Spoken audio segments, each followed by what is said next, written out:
My Lords, I want to focus on dilemmas around national security at home. I fear that relevant bills in the gracious speech betray some confusion about who the enemy is, and this disorientation can mean laws and policy that punish the wrong people.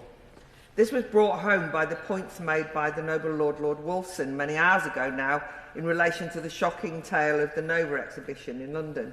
A reminder, this is a commemoration of the massacre of young Jewish festival goers, yet how morally muddled we are that the police put the onus on the organisers to hide their location and signage to stay safe.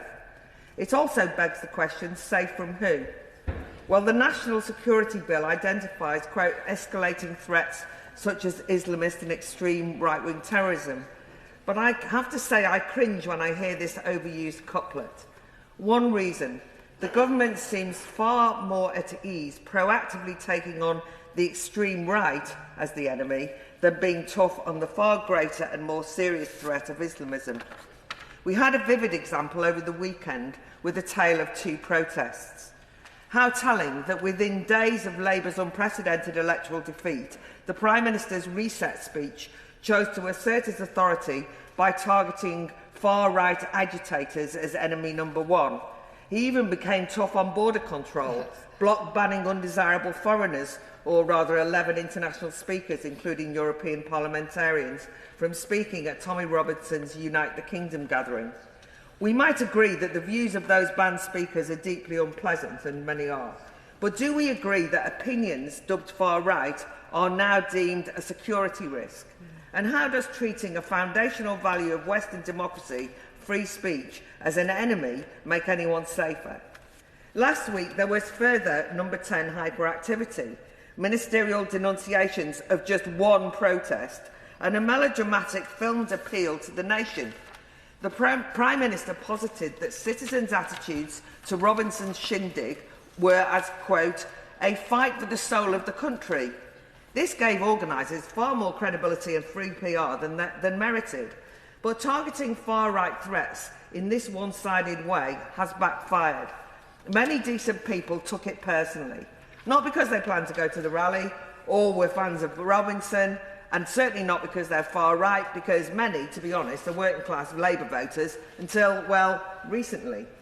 But they resented that their worries about mass migration, Islamist sectarianism, grooming gangs, etc., were being scapegoated for dividing the nation.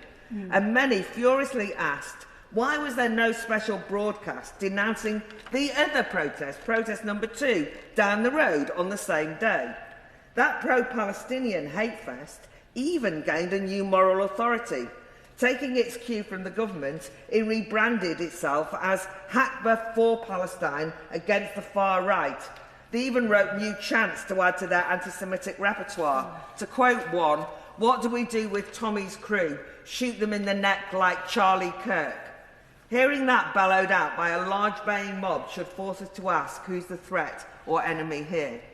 Finally, the National Security Bill also is a response to the horrific murders in Southport. Unlike other noble laws, I'm disappointed the bill disproportionately falls back on targeting that old favourite enemy, online content, cue more censorship. But I do worry too it will be a distraction from tackling offline preventable violence by the likes of Axel Rudder-Cabana or indeed Victor Callaghan. When we scrutinise this bill, we must look closely at the evidence of the Nottingham inquiry. Callaghan didn't butcher Barnaby, Grace or Ian because he spent too much time on TikTok or X. Instead, at least partly, state agencies, from psychiatrists to the police, seem to have interpreted the Mental Health Act that we passed here as a signal to treat dangerous perpetrators as vulnerable and to avoid any action that can be labelled discriminatory or racist. Laws we pass have consequences. We should think of that seriously. You're here. Very good.